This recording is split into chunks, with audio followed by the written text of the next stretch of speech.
기드온은 왕이 되어달라는 백성들의 요청을 거부했습니다. 그리고 여호와께서 친히 다스리실 것이라고 온 백성들 앞에 선언했습니다. 그리고 여호와는 다스리시되 성령과 말씀으로 하나님의 백성들을 다스린다는 그 말씀을 지난주에 저희들은 들었습니다. 지난주가 기드온의 위대한 점을 고려해 보았다면, 오늘은 그 위대했던 기드온이 어떻게 추락했는가를 살펴보도록 하겠습니다. 24절 말씀을 보시면, 또 기드온이 그들에게 이르되 내가 너희에게 요청할 일이 있으니 너희는 각기 탈취한 귀고리를 내게 줄지니라 했으니, 이는 그들이 이스마엘 사람이므로 금 귀고리가 있었음이라. 지난주에는 백성들이 기드온에게 요청한 것이었다면, 이번에는 도리어 기드온이 백성들에게 요청한 겁니다. 기드온이 또 그들에게 이르되 뭔가를 요청했어요. 뭘 요청했냐? 내가 너희에게 요청할 일이 있으니, 뭘 요청했냐? 너희가 가지고 있는 각기 탈취한 금 귀고리를 내게 주라. 왜? 그 대적들 미디안 사람들은 이스마엘 사람들이었기 때문에 금고리를 가지고 있었어요. 그래서 전쟁에서 패배시키고 승리하면서 그들이 가지고 있었던 금 귀고리를 이렇게 탈취한 거예요. 그러니까 기드온이 그걸 알고 너희들이 탈취한 금 귀고리를 내게 주었으면 좋겠다라고 이런 요청을 한 거예요. 그렇게 되자 25절 26절입니다. 우리가 대답하되 우리가 즐거이 드리니이다 하고 겉옷을 빼고 각기 탈취한 귀고리를 그 가운데 던지니, 기드온이 요청한 금 귀고리의 무게가 금 1700세겔이요 그 외에 초승달 장식들과 폐물과 미디안 왕들이 입었던 자색 의복과 또 그 외에 그들의 낙타목에 둘렀던 사슬이 있었더라. 기드온이 이렇게 요청하니까 무리들이 기꺼이 드리겠다고 대답했습니다. 우리가 대답하되 우리가 즐거이 기꺼이 드리겠습니다. 그러면서 펴놓았던 겉옷 위에 그들이 탈취했던 귀고리를 막 던졌습니다. 그 모아진 금 귀고리의 무게가 무려 1700세겔, 거의 19.38kg, 20kg 정도가 모아진 거예요. 그 외에도 초승달 장식들과 폐물과 미디안 왕들이 입고 있었던 자색 의복까지 다 내놓은 거예요.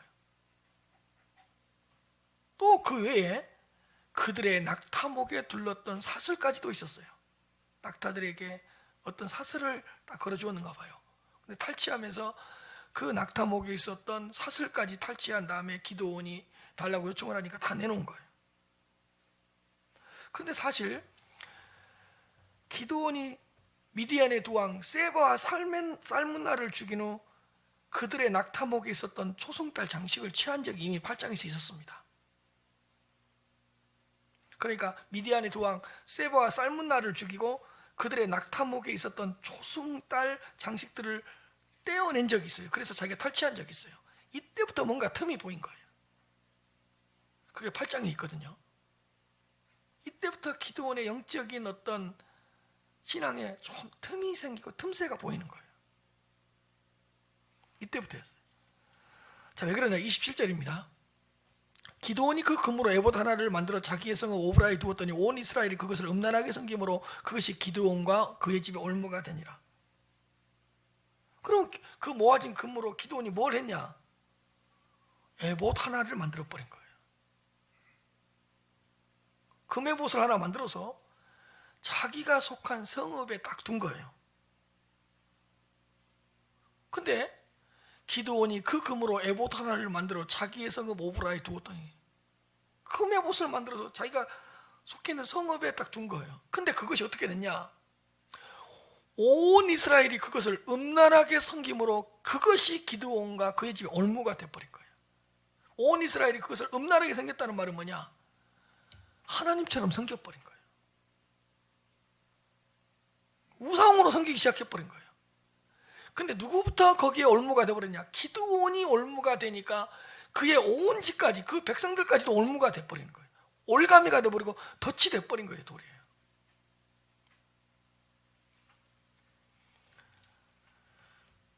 우리는 여기서 몇 가지 영적인 교훈을 얻을 수 있습니다. 첫째로 뭐냐? 영적으로 교만하면 누구든지 무너집니다. 예의가 없습니다. 사실 기드온은 대적 미디안과의 전쟁에서 크게 승리했지 않습니까? 그리고 에브라임 지파가 그 갑작스럽게 불평을 표하고 불만을 표했을 때도 잘 이겨내지 않았습니까? 그리고 미디안의 두 왕을 끝까지 추격해서 사로잡은 다음에 처형하지 않았습니까? 얼마나 위대한 기드온이었어요. 심지어는 지난주 살펴보았듯이 왕이 되어달라는 요청을 단칼에 거부하고 하나님께서 너희들을 다스릴 것이라고 멋있게 선언까지 했잖아요. 얼마나 위대했어요. 그러나 기드온이 그 모아진 금으로 그 메봇을 하나 만들어버린 거예요. 그 메봇은 어떤 것이냐? 대제사장이 입었던 복장이에요. 출애굽기 28장에 나와요. 금실, 청색실, 자색실, 홍색실, 가느께 꼬운 개실로 만들어요. 에봇을, 원래는 에봇은. 그리고 에봇 위에 12개의 보석이 박힌 판결 흉패를 붙여요. 이 에봇 위에. 그리고 그 흉패 안에 우림과 둠빔이라는 그 조그마한 조약돌 비슷한 걸 2개를 집어넣어요. 그리고 그 우림과 둠빔은 뭐냐? 하나님의 뜻을 묻는 도구였어요. 어떻게 뜻을 물었는지를 모르는데 그 우림과 둠빔을 가지고 하나님의 뜻을 물었어요. 그렇다면 사실 기도는 그 메봇을 만들 이유가 전혀 없었습니다. 왜? 기도는 대제사장이 아니라 사사예요. 사사에게는 에봇이 필요하지 않아요.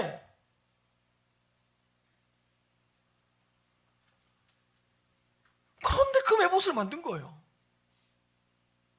그렇다면 대제사장만이 착용할 수 있는 그 에봇을 기드온이 왜 만들었을까요? 백성들의 시선을 자기에게 돌리게 하려는 의도가 있었던 것 같습니다. 이런 거죠. 자기가 속한 성읍에 금에봇을 만들어 놓고 하나님의 뜻을 묻고, 왜? 그 메봇과 그 흉패와 그 우림과 둠빔을 통해서 하나님의 뜻을 묻는다 그랬잖아요. 그러니까 그 메봇을 통해서 하나님의 뜻을 묻고 하나님의 뜻을 백성들에게 알려주고 싶었던 마음이 있었던 것 같습니다. 의도는 좋았던 것 같습니다. 그러니까 백성들은 하나님의 뜻을 묻고 싶을 때 그 메봇이 있는 오브라로 왔을 것이고, 오브라 성읍으로 왔을 것이고, 오브라 성읍에서 아마 기드온을 찾고 기드온을 통해서 하나님의 뜻을 물었을 겁니다. 그래서 점점 백성들의 시선이 기드온을 딱 향하게 됐습니다. 그렇게 되자 결국에는 그 메봇을 신성시 여기면서 우상으로 섬기는 유혹에 빠져버렸습니다. 왜? 그 메봇에 붙어있는 흉패와 판결 흉패 안에 들어있는 우림과 둠빔을 통해서 하나님의 뜻을 알게 되고 하나님의 뜻을 알려주니까 그것 자체를 우상으로 섬겨버린 겁니다. 얼마나 무서운 것입니까?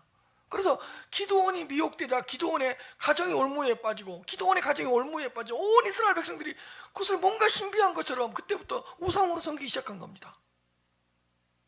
사실은 그 당시에 성막은 실로라는 이 지방이 있었습니다. 그리고 그 실로에는 분명히 하나님이 세우신 대제사장이 있었습니다. 그렇다면 하나님의 뜻을 묻기 위해서는 실로가 있는 성막으로 가야 되고, 또 실로 성막에 거주하고 있는 대제사장을 통해서 하나님의 뜻을 물어야 됩니다. 그러나 기드온은 오브라 성읍에 금에봇을 만드는 큰 죄를 범해버렸습니다. 그러니까 뭔가 하나님의 뜻이 본인에 의해서만 전달되어야 되는 것처럼 사람들로 하여금 오해하게 만들었습니다. 기드온은 왕이 되라는 그 큰 유혹은 거절했지만 영적으로 교만했습니다. 그 영적 교만이 금에봇을 만들게 했고, 그 금에봇을 통해서 혼자서 하나님의 뜻을 독점하려는 무서운 생각을 하고 있었습니다.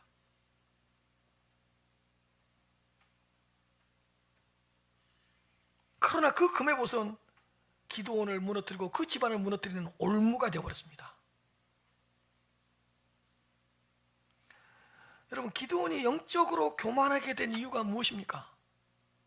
이런 거죠. 우리가 지금까지 기드온에 대한 설교를 들어왔다시피 하나님께서는 기드온을 부르셔서 기드온에게 하나님의 뜻을 많이 알려주셨어요. 그러나 분명히 알아야 될 것은 기드온에게 뭔가 특별한 것이 있어서, 기드온에게 뭔가 잘난 것이 있어서, 기드온이 뭔가 다른 사람과 다르기 때문에 하나님의 뜻을 알려준 건 절대로 아니었습니다. 우리가 보았다시피 기드온은 초라했던 사람이에요. 왜요? 그 미디안이 눈을 피해서 그 밀을 타작하는데 어디서 타작했죠? 포도주 틀에서 몰래 밀 하나씩을 타작하는, 그렇게 그 초라한 사람이었어요. 그런데 그런 기드온을 부르셔서, 그런 부족한 기드온을 부르셔서 하나님의 뜻을 알려주시고, 하나님의 뜻을 알려주시면서 미디안과의 전쟁에서 승리하게 해주셨어요. 그래서 하나님의 뜻을 기드온에게 많이 알려주긴 알려주셨어요. 그때부터 기드온이 착각한 거예요. 하나님의 뜻을 본인에 의해서만 알게 되는 것처럼, 본인에 의해서만 하나님의 뜻을 알려져야 되는 것처럼 그때부터 뭔가 착각하기 시작한 거예요.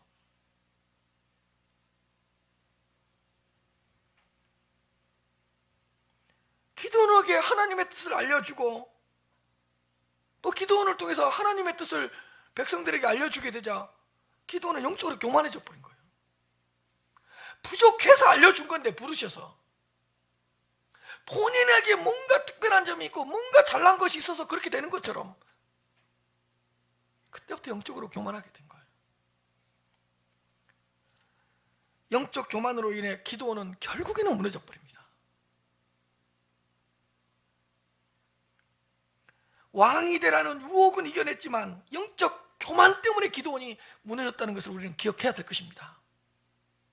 사랑하는 성도 여러분, 쓰임을 받으면 받을수록 착각하지 마시고 겸손하시길 바랍니다. 하나님께서 나를 더 사용하면 사용할수록 착각하지 마시고 더 낮아지시기를 바랍니다.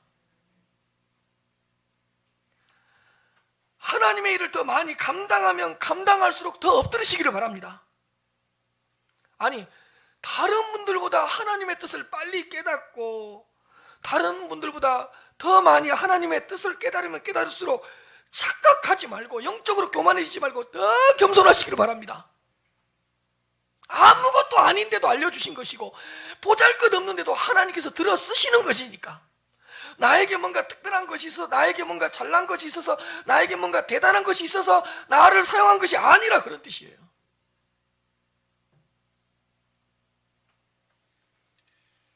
뭔가 특별한 은사를 받았습니까? 하나님이 거저 주신 선물이에요. 그냥 성령께서 하나님의 나라와 공동체를 위해서 사용하라고 거저 주신 은사라고요. 그러니까 특별한 은사를 받았다면 보잘것없는 나에게, 부족한 나에게, 연약한 나에게 주신 것이기 때문에 더 겸손해야 되는 거예요. 더 낮아져야 되는 거예요. 더 자기 자신을 감추어야 되는 거예요. 특별한 축복을 받았다면 부족한데 주신 거잖아요. 연약한데 주신 거잖아요. 그러니까 자기를 다 부인하고 부정할 수 있어야 돼요. 고린도전서 10장 12절입니다. 한번 읽어봅시다. 시작.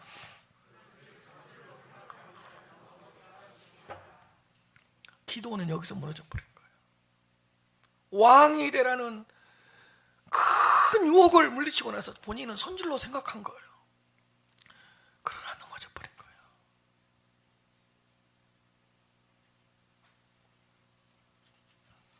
영적으로 교만하면 누구든지 무너질 수 있다는 걸 기억하십시오. 28절입니다. 미디안이 이스라엘 자손 앞에 복종하여 다시는 그 머리를 들지 못했으므로 기드온이 사는 40년 동안 그 땅에 평온하였더라. 이제 미디안이 패배를 당한 다음에 이스라엘 자손 앞에서 완전히 항복하고 복종하게 돼서 다시는 이스라엘 백성들 앞에서 그 머리를 들지 못하였다고 기록되어 있습니다.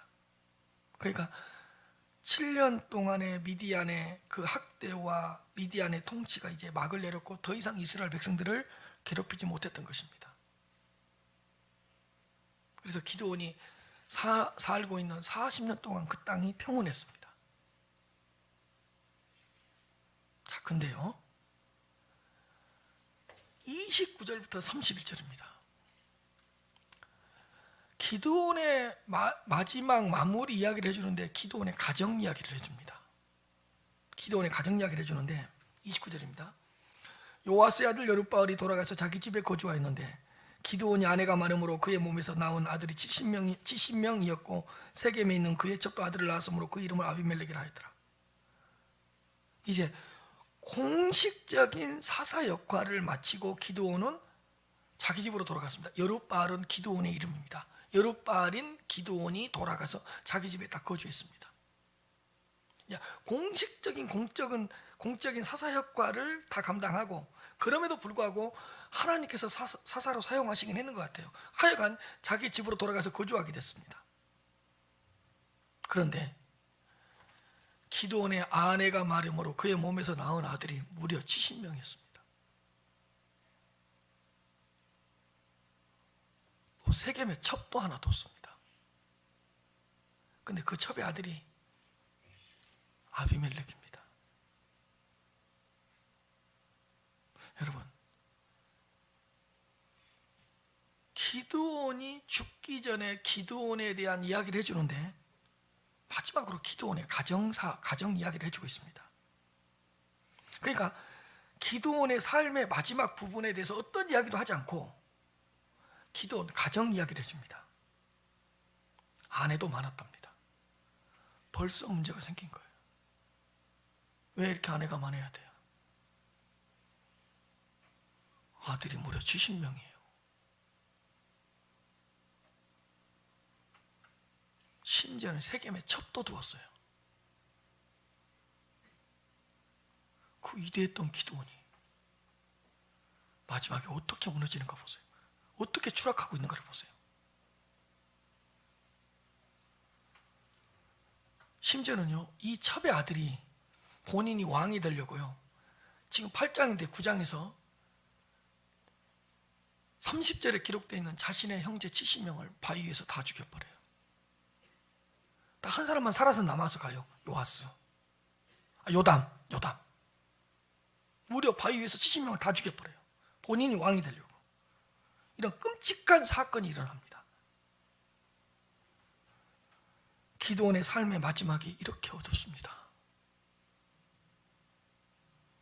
기드온의 마지막이 이렇게 깔끔하지 못합니다. 기드온의 삶의 마지막이 이렇게 아름답지 못합니다.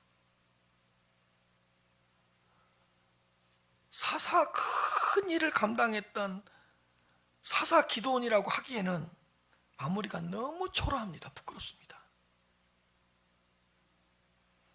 사랑하는 성도 여러분, 뭐든지 뭐가 빛나야 되죠? 마지막이 빛나야 돼요. 마지막이 빛나야 돼요. 물론 시작도 중요해요. 그럼 뭐든지 마지막이 중요해요. 마지막이 아름다워야 돼요. 여러분, 큰 일이든 작은 일이든 뭘 잘해야지 아름답죠? 마무리를 잘해야 돼요. 마무리를. 여러분, 설거지를 해요. 설거지 한다고 끝나요? 뭐가 중요해요? 설거지라고 마무리를 잘해야 돼요.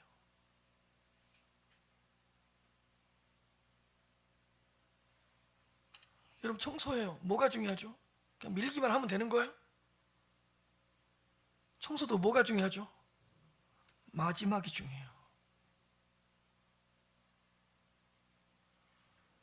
여러분, 어떤 일을 하고 잘했어요. 근데 마무리를 짓지 않고 끝맺음을 짓지 않고 그냥 가버렸어요. 그 다음날 얼마나 불편하고 힘들어요. 그러니까 어떤 일을 하더라도 마무리를 잘해야 돼요. 여러분, 아무리 좋은 옷을 입어도 그냥 입고 가요? 아니죠. 마무리 점검을 잘해야 돼요. 그래야지 그 옷이 그 사람한테 어울려요. 예를 하나 들겠습니다. 어떤 곳을 지나가는데, 운전을 하고 지나가는데 어떤 건물이 있었어요. 근데 계속 지나가는데 건물이 그대로 있어요. 가만히 보니까 짓다가 무슨 이유에서인지 모르는데 멈춘 건물이야. 짓다가 이렇게 다 짓지 못하고 완공을 못하고 멈춘 건물이었어. 그러니까 건물을 짓다가 뭘 못한 거예요. 마무리를 못한 거예요. 끝맺음을 못한 거예요. 그런데 끝맺음을 못하고 그 건물을 두니까 한 달 지나, 두 달 지나, 1년 지나, 2년 지나 그 건물이 어떻게 될 것 같아요? 흉물이 되어가는 거예요. 이유는 한 가지예요. 뭐죠? 시작도 좋았어요. 짓는 과정도 괜찮았어요. 뭘 짓지 않았기 때문이죠?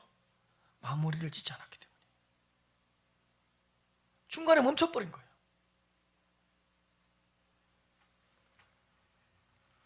마지막까지 건물을 잘 짓고 마무리를 잘 했어야 했는데 중간에 멈추었기 때문에 지나가는 사람마다 저 건물을 보면서 눈살을 찌푸리는 거예요.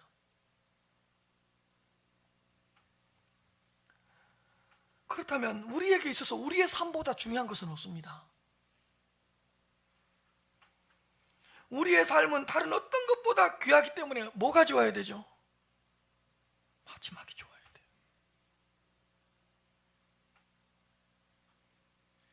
삶의 마지막을 아름답게 매듭을 잘 지어야지만이 그 삶이 아름답다고 평가가 되는 거예요. 삶의 시작이 좋았어요. 좋은 집안에서 태어났고 어렸을 때 괜찮았고 그렇다 하더라도 삶의 마지막이 아름답지 못하면 그 사람의 삶은 부정적인 평가를 내릴 수밖에 없는 거예요.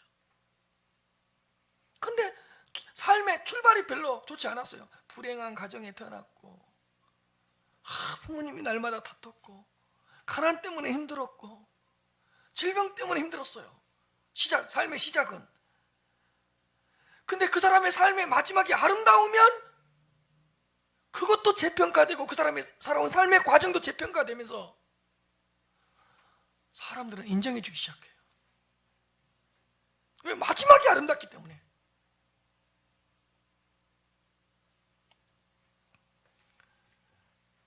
뭐든지 마지막이 중요한 거예요. 신앙생활도 마찬가지예요, 여러분. 신앙생활을 열심히 젊었을 때 해요.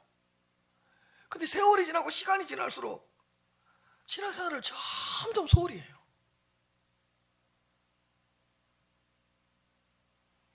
젊었을 때는 그렇게 예배도 잘 드리고 기도도 많이 하고 했는데 세월이 지나면서 그냥 예배 생활도 소홀해지고 기도 생활도 소홀해지고 마지막으로 가면 갈수록 그렇게 영적으로 침체되고 죽어버려요.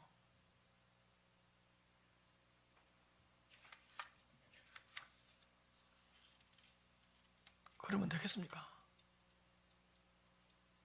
신앙생활도 가면 갈수록 다 뜨거워져서 마지막 순간에 가장 뜨거워지고 마지막 순간에 가장 충만해져야죠. 그래야지 아름다운 신앙이죠.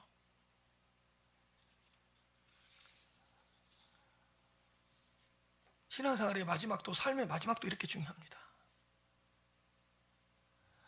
하나님 앞에 서야 될 시간이 가까울수록 영적으로 더 깨어 있어야 할 것입니다. 하나님 앞에 서야 될 그 시간이 다가올수록 영적으로 더 충만해져야 됩니다. 영적으로 더 긴장해야 됩니다. 더 열심히 기도해야 되고 더 열심히 성경 읽고 더 열심히 교회 사역과 더 열심히 하나님 나라 사역에 관심을 가져야 됩니다. 하나님 앞에 서야 될 일이 얼마 안 남았으니까. 삶의 마지막이 다가오고 있으니까.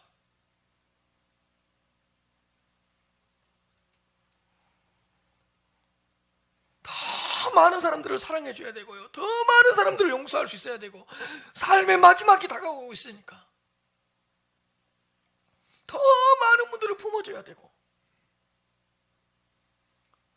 더 많이 위로해주고 더 많이 격려해주고 더 많이 축복해줘야 되지 않겠습니까? 신앙생활을 이렇게 마무리해야 되지 않겠습니까? 삶의 마지막을 이렇게 마무리해야 되지 않겠습니까? 더 많이 나누어주고 더 많이 섬겨주고 마지막이 다가올수록. 근데 50대까지 열심히 하고 60대 어디 간 거예요? 예배 자리도 안 보이고 기도의 자리도 안 보이고.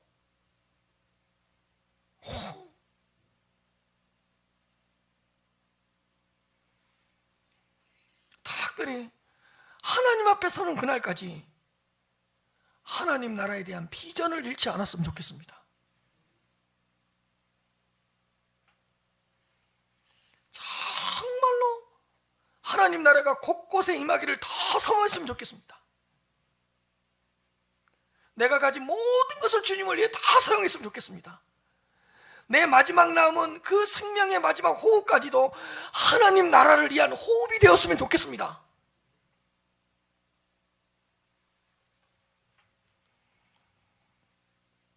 삶의 마지막이 더 빛나고 삶의 마지막 부분이 더 아름다워야 됩니다, 여러분. 근데 뭔가 이야기했는데 끝이 없어. 한 과거 이야기만 하는 거예요. 내가 40대 때는 이랬고 50대 때는. 지금이 뭐하냐고. 지금 뭐하냐고요. 지금이 내 삶의 마지막이 될 수도 있는 거잖아요. 가만히 생각해 보십시오.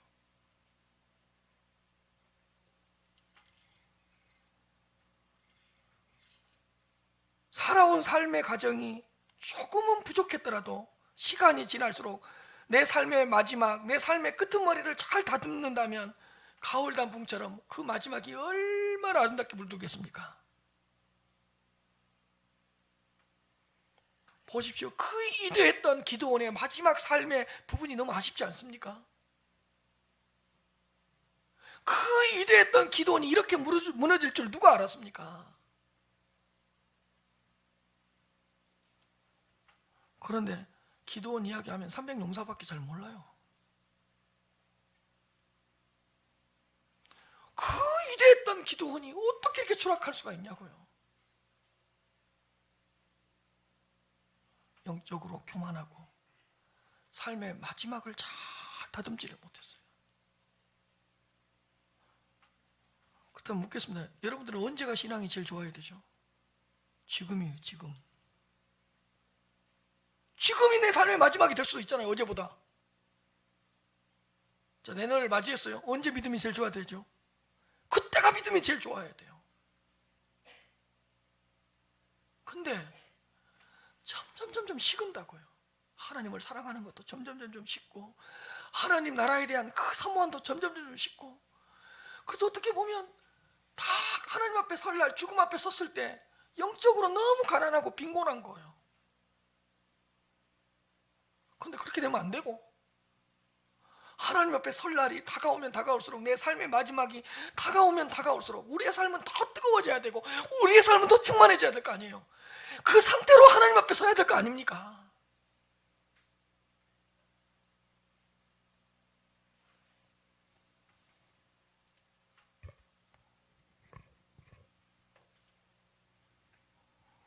저도 목회자잖아요.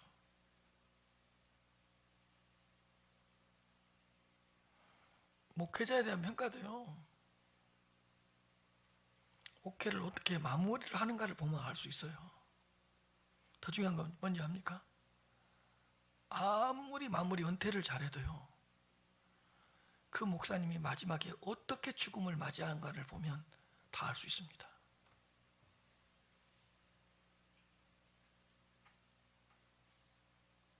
한 40년 동안 목회, 내가 큰 교회에서도 뭔 소용이에요? 지금 내 신앙이 충만하지 않으면 오늘 이 순간이 나의 삶의 마지막이 될 수 있는 거잖아요. 그러니까 오늘 가장 충만해야 되고, 오늘 가장 깨어 있어야 되고, 오늘 가장 많이 사랑할 수 있어야 되고, 오늘 가장 많이 용서할 수 있어야 되고, 오늘 가장 많이 하나님의 나라를 사모해야 되잖아요. 그래서 우리 교회는 누가 믿음이 제일 좋아야 돼요? 연세 드신 분이 제일 믿음이 좋아야 돼요.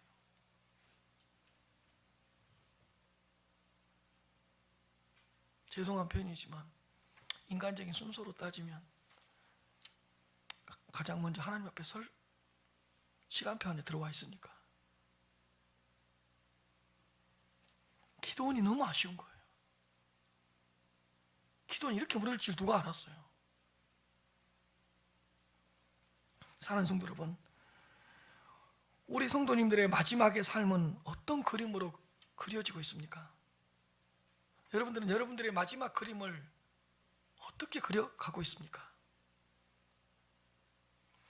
주님의 나라를 위한 섬김과 희생으로 그려지고 있습니까? 아니면 어딘가 모르게 점점 나약해진, 영적으로 빈곤하고 영적으로 가난한 그런 그림으로 그려지고 있습니까? 사랑하는 성도 여러분, 하나님 앞에 서야 될 시간이 가까울수록 영적으로 더 뜨거워지고 영적으로 더 깊어지고 영적으로 더 아름다워지고 영적으로 충만해지시기를 주님의 이름으로 축복합니다. 32절입니다.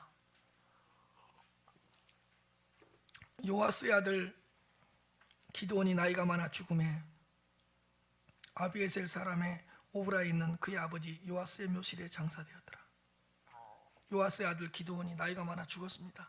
그리고 그 아비에셀 사람의 오브라에 있는 그의 아버지 요아스의 묘실에 딱 장사되었습니다.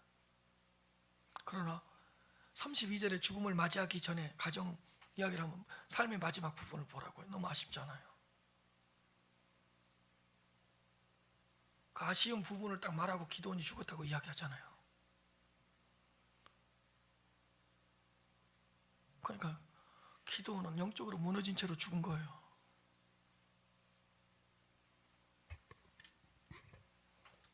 (33절) 35절입니다. 이스라엘 백성들의 타락입니다.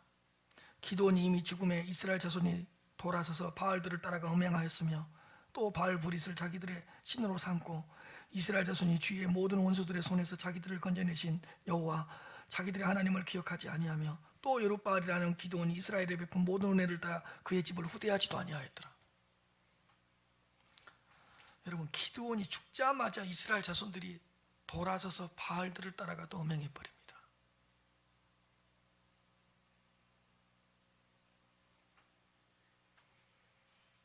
바알 브릿을 자기들의 신으로 섬기기 시작합니다. 기드온이 죽자마자. 그러니까 기드온의 삶의 마지막이 별로 영향력이 없었던 거예요.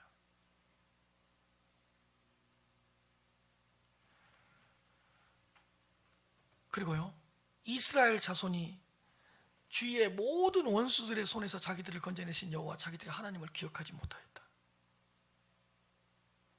그리고요, 여룻바알이라는 기드온이 이스라엘의 베푼 은혜를 따라 그의 집을 후대하지도 아니하였다. 이스라엘 백성들이 이렇게 빨리 또 타락해버린 거예요. 타락한 게 중요한 게 아니라 이렇게 빨리 타락해버려요. 죽자마자 타락해버려요, 기드온이. 왜 그랬는지 아십니까? 이유는 두 가지입니다. 첫째로 하나님을 잊어버렸습니다. 이스라엘 백성들은 그 원수들의 손에서 건져내신 하나님을 기억하지 않았습니다. 미디안의 학대로부터 건져내 주신 하나님을 잊어버렸습니다. 그 주변 국가들의 핍박으로부터 건져내 주시고 구원해 주신 그 하나님을 잊어버렸습니다. 이런 거죠. 40년 동안 평안했잖아요. 먹고 살만하니까 또 하나님 잊어버린 거예요.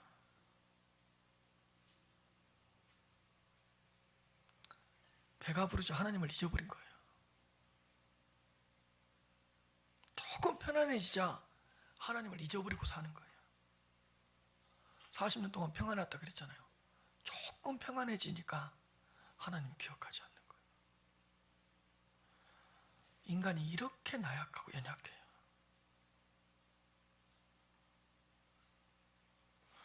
여러분, 한 가지 묻겠습니다. 여러분 언제가 신앙이 좋았어요? 힘들 때입니다.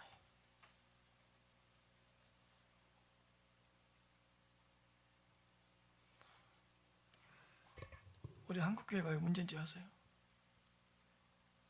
하나님이 먹고 사는 문제를 해결해 주니까 하나님을 잊어버린 거예요. 먹고 사는 문제가 해결되지 않았을 때는 가난 속에서도 하나님 기억했거든요. 사골세에 살 때는 여러분 하나님 잊어버린 적 있습니까?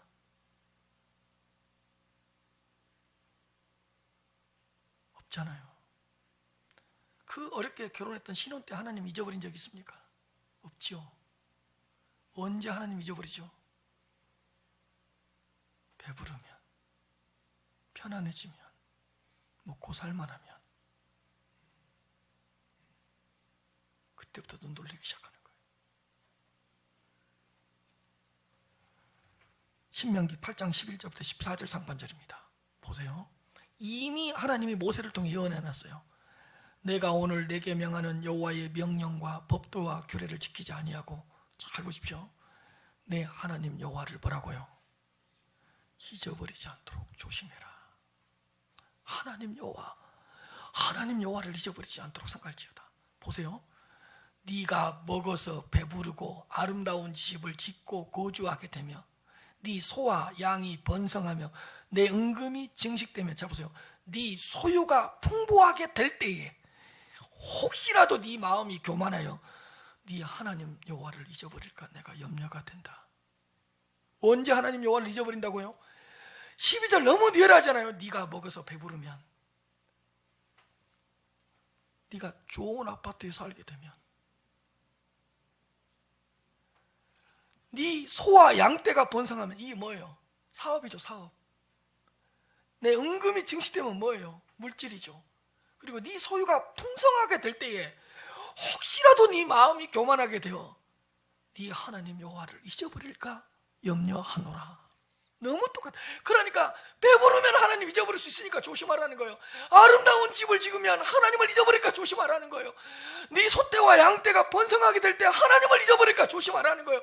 내 은금이 증식될 때 하나님을 잊어버릴까 조심하라는 거예요. 네 소유가 많아질 때 하나님을 잊어버릴까 조심하라는 거예요. 너무 맞지 않아요?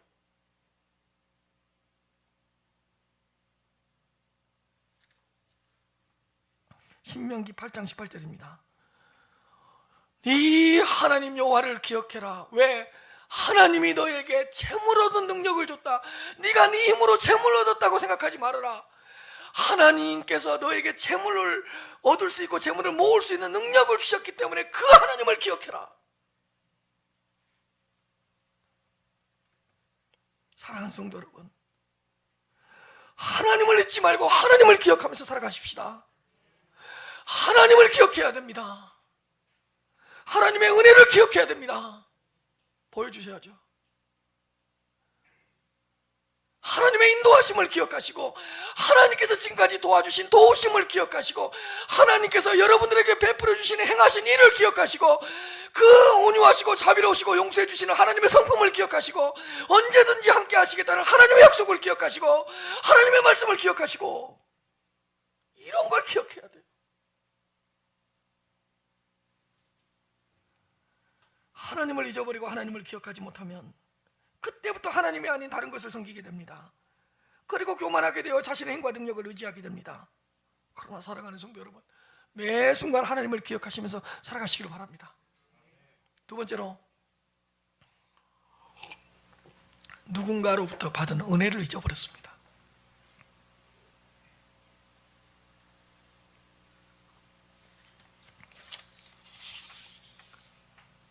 35절에 나오죠. 기드온이 이스라엘에게 베푼 은혜를 잊어버렸다고 35절에 나오죠. 여러분, 누군가로부터 은혜를 받지 않고 혼자서 여기까지 온 성도님들 있습니까? 누군가로부터 은혜를 받지 않고 홀로 여기까지 온 성도님들 있습니까? 없을 겁니다. 그러므로 다른 사람으로부터 받은 은혜를 잊어버리지 말고 기억하시면서 살아가십시다. 우리는 뭘 잘 기억하죠? 남이 나에게 준 상처와 아픔은 끝까지 기억하죠. 희한하죠. 그건 잊어버리고 싶어도 안 잊어버려요. 근데 뭘 잘 잊어버리죠? 남이 나한테 베풀어준 은혜는 그냥 잊어버려요. 남편이 나에게 못한 것 잊어버리려고 해도 안 되죠. 그 어떻게 10년 전의 일을 그렇게 잘 기억하고 있죠? 근데 남편이 나한테 베풀어준 은혜는 잘 생각 안 나죠. 남편들 마찬가지예요. 아내가 매일 매주 매달 나한테 잘해주는 은혜 금방 잊어버리죠. 근데 아내가 나에게 준 상처는 항상 기억하고 있죠. 인간의 본성이 그래요. 기억해야 될 것은 기억 안 하고 기억하지 말아야 될 것은 기억하고, 잊어버려도 되는 것은 잊어버리지 않고 또 기억해야 될 건 기억하지 않고.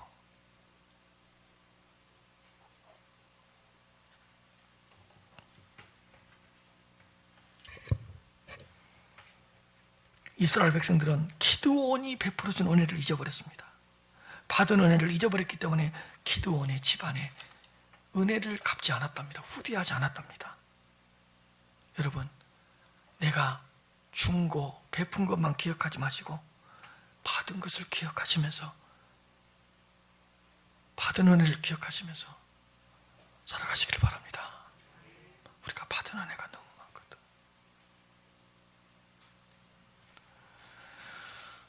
제 인생에도 하나님께서 어떤 사람들을 통해서 베풀어 준 은혜가 참 많습니다.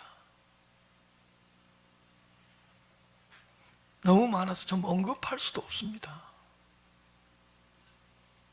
정말 그분들이 저에게 섬겨주지 않고 그분들이 저에게 은혜를 베풀어 주지 않았더라면 저 목회 못했을 겁니다.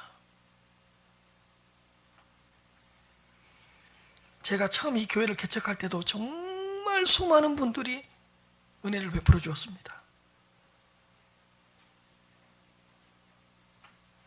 그래서 항상 그분들이 베풀어 준 은혜를 기억하고 생각하면서 목회하고 있습니다.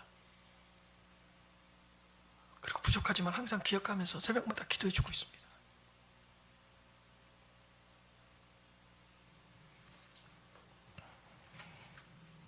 그리고 그분이 나한테 은혜를 베풀어가지고 그분에게 직접 갚을 수 없을 때는 저도 그분이 베풀어 준 은혜를 생각하면서 다른 사람에게 은혜를 갚으며 살려고 노력하고 있습니다.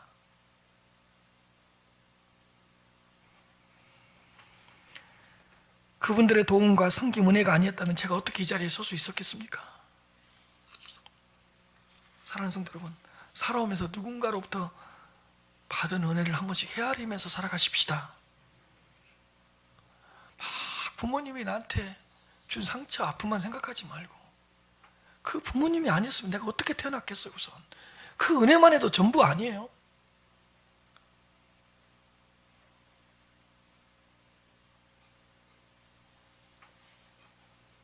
그 남편이 아니면 우리 애가 어떻게 생겼어요? 그것만 해도 큰 은혜잖아요.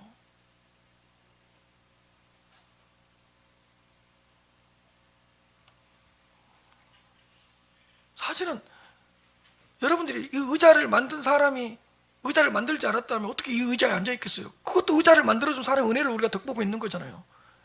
이 건물을 누군가가 지어줬기 때문에 건물을 지어진 사람의 은혜를 누리고 있는 거잖아요. 우리가 스스로 건물 짓고 스스로 내가 의자 갖고 오고 스스로 건물 짓어 올라오려면 누가 몇 명이나 올라올 수 있겠어요? 나에게 베풀어준 은혜를 베풀어준 그 사람들을 한번 기억하십시다. 그리고 그 사람이 나한테 어떤 은혜를 베풀어주는가 한번 기억해 보십시다. 그분들이 베풀어준 크고 작은 은혜와 섬김 때문에 우리들이 이 자리에 있는 것 아니겠습니까? 다시 말씀드립니다. 홀로 스스로 살아온 사람은 이 땅에 한 사람도 없습니다. 그리고 받지 않고서 베풀기만 하면서 살아온 사람도 한 사람도 없습니다. 그렇다면 누군가로부터 받은 은혜를 기억하시고 나 또한 기회가 있을 때마다 다른 사람들을 섬기며 다른 사람에게 은혜를 베풀면서 살아갔으면 좋겠습니다. 이스라엘 백성들처럼 하나님을 잊어버리지 마시고 받은 은혜를 잊어버리지 마시고 우리 또한 하나님을 반드시 기억하고 누군가가 나한테 베풀어준 은혜가 있다면 그 은혜에 감사하고 그 은혜를 헤아리면서 살아갈 수 있기를 주님의 이름으로 축복합니다.